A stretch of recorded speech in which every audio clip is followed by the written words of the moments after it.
මේ අපිට මල්ලි ඊළඟට අප්‍රේල් 10 11 12 13 14 15 ඔය දවස් ටික බොහොම අවධානයෙන් ඉන්න කාලයක් එන්නේ.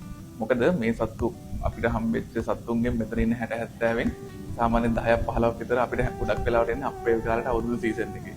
පාරේ ඉන්න සත්තුන්ට බ්‍රේලි ඉතින් මිනිස්සු මේ උත්සව කාලයක් ලංකාවේ උත්සව කාල දෙකයි තියෙන එකක් මේ අප්‍රේල් කාලේ ඊට පස්සේ දෙසැම්බර් සීසන් එකට මේ කාලේ රටින්න දානවා රටින්න පත්තු කරනවා ඔය වගේ දේවලුත් එක්ක කලබල මේ ඒ කට්ටිය අවුරුද්ද සෙලිබ්‍රේට් කරනවා. හැබැයි මේ අපේ ඉන්න මේ අහිංසක කට්ටිය කලබල වෙනවා.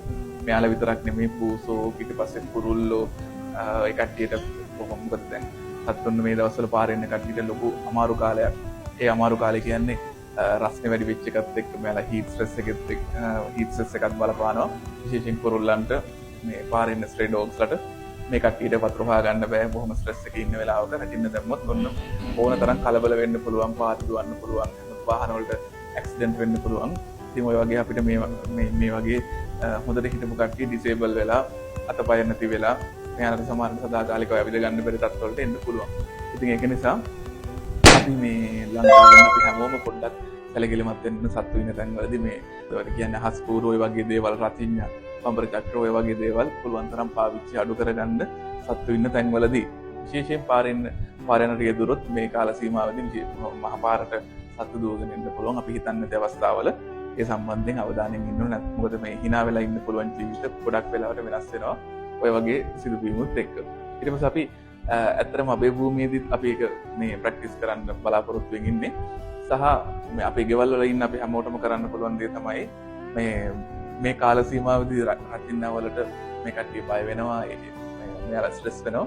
ඒ දේවලුත් එක්ක මෙයාලගේ මයින්ඩ් එක, මෙයාලගේ හිත වෙනස් වෙන දේවල් ටික කියන්නේ රකින්නවලට බය වෙලා ගැහි ගැහි ඉන්න සතෙකුට අපිට පුළුවන් ඒ කෙනාව අපේ ගෙදරට ගන්න. අපිට යාව ගේ ඇතුලේ තියාගන්න පුළුවන්, අපේ කාමරයක තියාගන්න පුළුවන්, අපිත් එක්ක ඉන්න පරිසරයක තියාගන්න පුළුවන්. ඒක නම්බර එකටම අපිට කරන්න පුළුවන් දේ. මොකද අපි දන්නවා මේ පරණ එකක් ඉදලා තියෙන්නේ අප්‍රේල් 14 දවල් 12ක වෙනකන් අපිට ගනුදෙනු කරන්නවත් බුද්ධයක් දෙයක් නේ නොනගත කාලේ තියෙන්නේ. ඉතින් ඒ කාල සීමාව අපිට ළඟින් තියාගන්න පුළුවන්. අපිට එයාගේ ආරක්ෂාව සහ එයාගේ අපිට දෙන්න පුළුවන් ආදරය උපරිමයෙන් දෙන්න පුළුවන් කාල සීමාවක් වෙනවා මේ අප්‍රේල් 14 වෙනකම්ම මේ මොකද මිනිස්සු ගෙදරට ලොකුට එන්නේ නැති කාල සීමාවක් හින්දා.